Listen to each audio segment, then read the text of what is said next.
I'm wondering if you personally think that the Gaza genocide and the lawlessness or the failure to apply international law around it has set a precedent and is allowing for actions like what we just saw in Venezuela with Maduro, for example. Yeah, absolutely.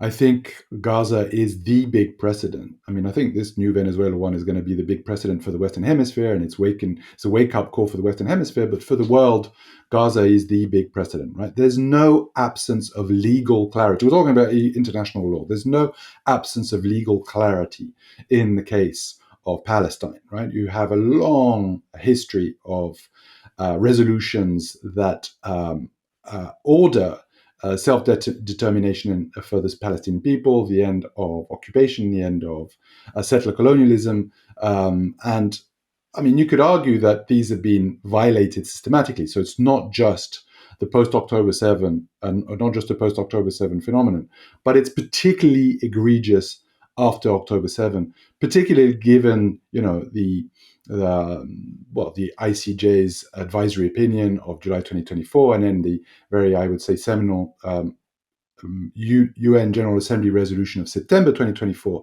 that are very hard and very clear and unambiguous about what Israel should do, of course, but also what third states should do. They give third states obligations that they have to comply to in international law, and unfortunately, even the states that voted for these obligations, that self-imposed these obligations, are not complying with these and not fulfilling their obligations. And of course, in the context of not just apartheid and occupation, but in the context of genocide, which is an even graver crime, right? And ethnic cleansing. So I think yes. I mean, in a nutshell, Gaza is real